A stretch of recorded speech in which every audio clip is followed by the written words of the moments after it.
Welcome to Quarantine Kids Storytime.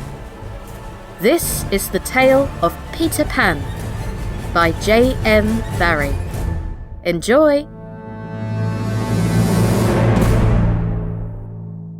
Chapter 14. The Pirate Ship.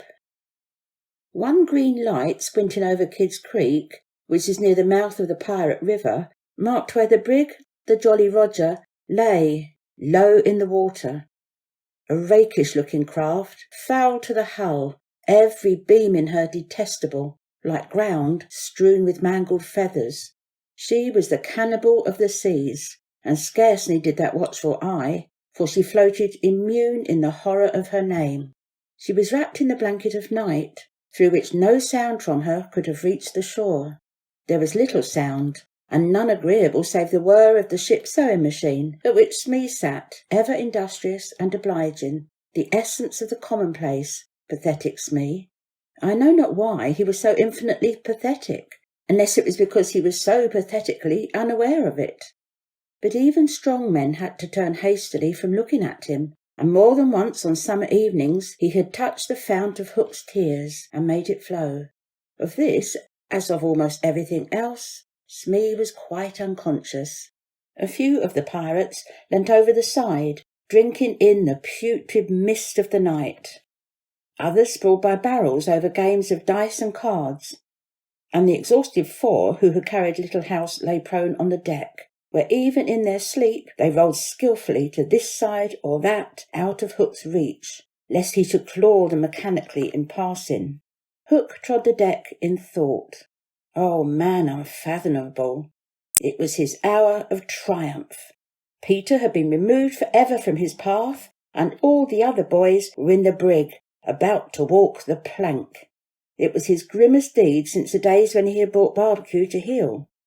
And knowing as we do how vain a tabernacle is man, could we be surprised had he now paced the deck unsteadily, bellied out by the winds of his success? But there was no elation in his gait, which kept pace with the action of his sombre mind. Hook was profoundly dejected. He was often thus when communing with himself on board ship in the quietude of the night.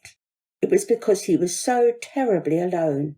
This inscrutable man never felt more alone than when surrounded by his dogs. They were socially inferior to him. Hook was not his true name. To reveal who he really was would even at this date set the country in a blaze. But as those who read between the lines must already have guessed, he had been at a famous public school, and its traditions still clung to him like garments, with which indeed they are largely concerned. And thus it was offensive to him even now to board a ship in the same dress in which he grappled, and he still adhered in his walk to the school's distinguished slouch. But above all he retained the passion for good form. Good form! However much he may have degenerated, he still knew that this is all that really matters. From far within him he heard a creaking of rusty portals, and through them came a stern tap, tap, tap, like hammering in the night when one cannot sleep. "Have you been good form today?" was their eternal question. Fame, fame, that glittering bauble, it is mine. Is it quite good form to be distinguished at anything? The tap, tap from his school replied. I am the only man who barbecue feared, and Flint feared barbecue. Barbecue? Flint? What else? Came the cutting retort. Most disquieting for reflection of all. Was it not bad form to think about good form? His vitals were tortured by this problem. It was a claw within him sharper than the iron one. And as it tore him, the perspiration dripped down his waxy countenance and streaked his doublet. Ofttimes he drew his sleeve across his face, but there was no damming that trickle. Ah, envy not Hook. There came to him a presentiment of his early dissolution. It was as if Peter's terrible oath had boarded the ship. Hook felt a gloomy desire to make his dying speech, lest presently there should be no time for it. Better for Hook, if he had had less ambition. It was in his darkest hours only that he referred to himself in the third person. No little children to love me. Strange that he should think of this, which had never troubled him before. Perhaps a sewing machine brought it to his mind. For long he muttered to himself, staring at Smee, who was hemming placidly, under the conviction that all children feared him. Feared him. Feared Smee. There was not a child on board the brig that night who did not already love him. He had said horrid things to them and hit them with the palm of his hand, because he could not hit with his fist, but they had only clung to him the more. Michael had tried on his spectacles. To tell poor Smee that they thought him lovable? Hook itched to do it, but it seemed too brutal. Instead, he revolved this mystery in his mind. Why do they find Smee lovable? He pursued the problem like the sleuth-hound that he was. If Smee was lovable, what was it that made him so? A terrible answer suddenly presented itself. Good form?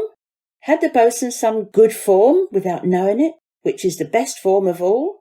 He remembered that you have to prove you don't know you have it before you are eligible for POP, an elite social club at Eton. With a cry of rage, he raised his iron hand over Smee's head. Oh! But he did not dare, and what arrested him was this reflection.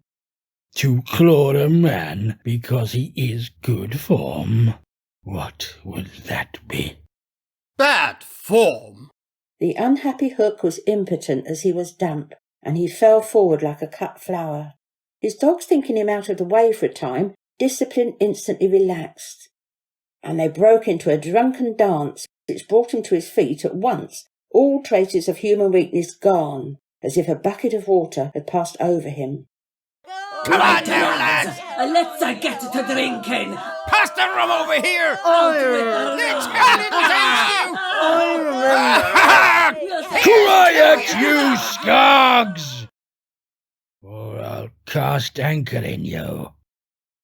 Are all the children chained so they cannot fly away? Aye, Then hoist them up. The wretched prisoners were dragged from the hold, all except Wendy, and ranged in line in front of him. For a time he seemed unconscious of their presence. He lolled at his ease, humming, not unmelodiously, snatches of a rude song, and fingering a pack of cards. Ever and anon the light from his cigar gave a touch of colour to his face.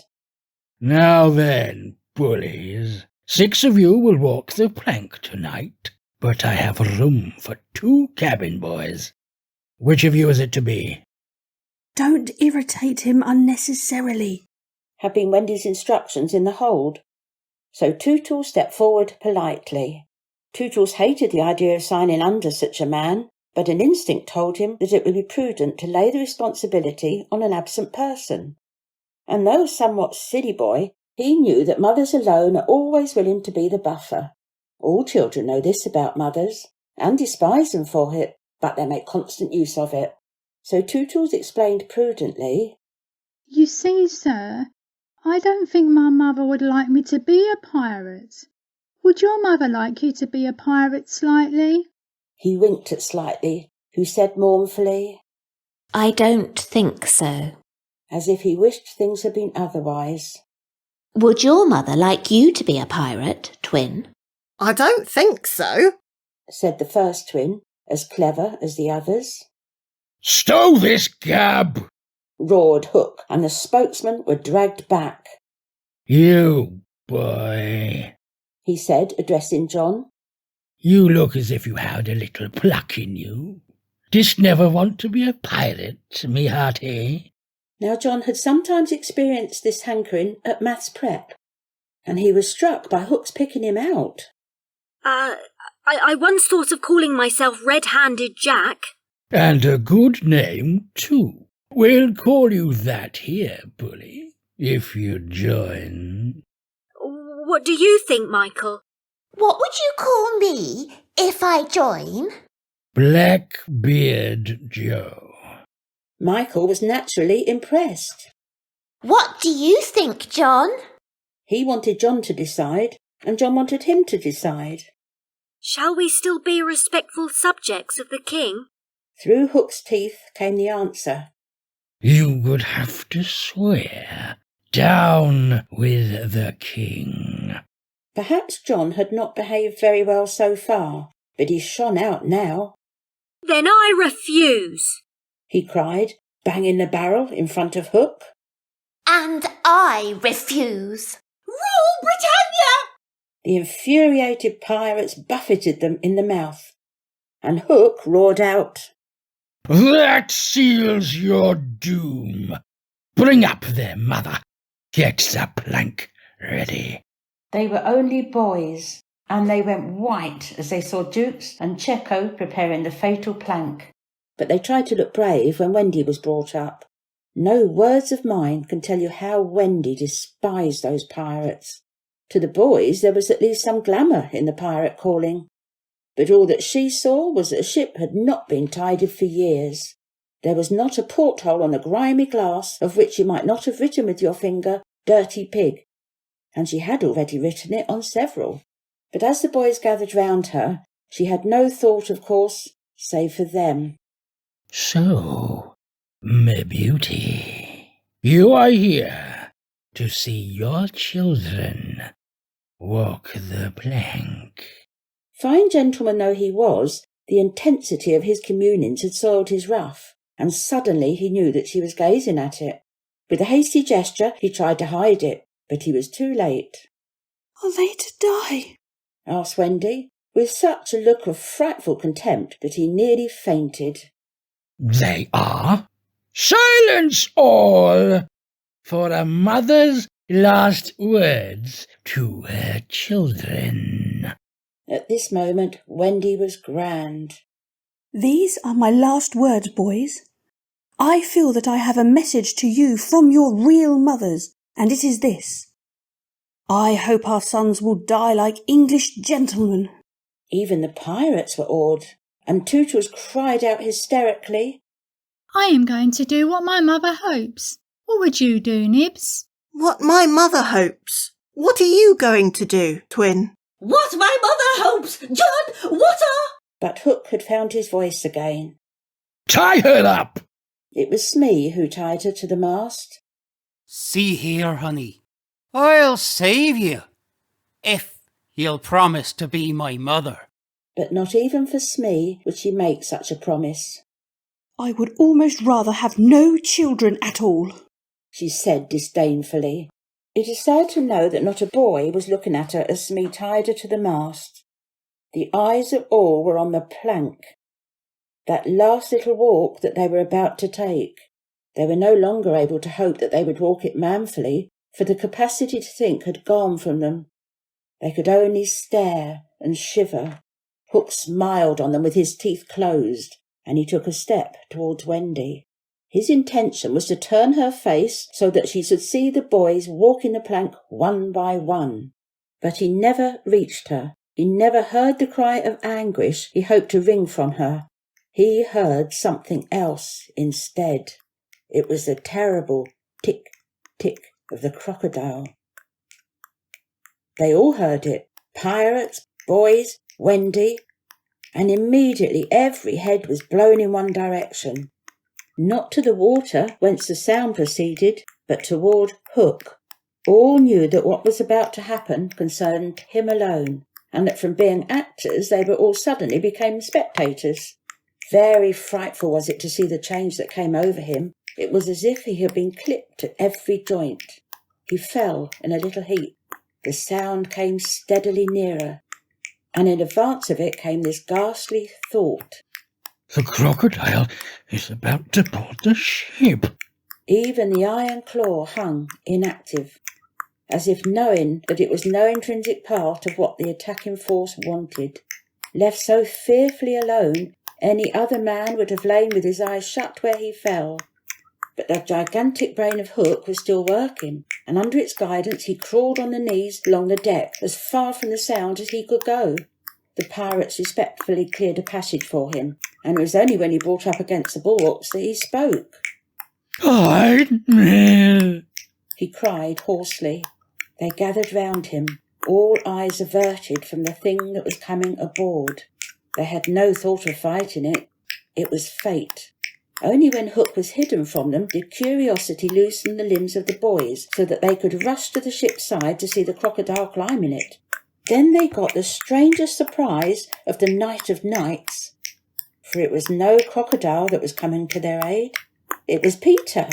He signed to them not to give vent to any cry of admiration that might rouse suspicion, and then he went on ticking. Nice move, Peter, but will it work?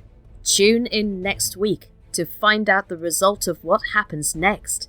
The narrator was played by Christine Hounslow, Hook's conscience and Smee was played by Phill Humphries, Captain Hook was played by Jack Chandler, the pirates were played by the cast, Wendy was played by Alice J. Crouch, Tootles was played by Andrea Rose, Slightly and Michael were played by Claire Coull, John was played by Emma Howarth, Curly was played by Christine Hepworth-James, and Nibs was played by Sophie Methuen-Turner. If you are enjoying this exciting tale and want to see the demise of Hook, then please consider donating directly to Great Ormond Street Hospital. In his lifetime, JM Barrie donated the royalties of Peter Pan from not just the novel, but the play directly to them. This was so that they could carry out the best work possible to not only help sick children, but to bring joy back to their lives again. And that's what Peter Pan does, and I hope you are finding your inner joy as this tale continues. Take care everybody, and stay safe.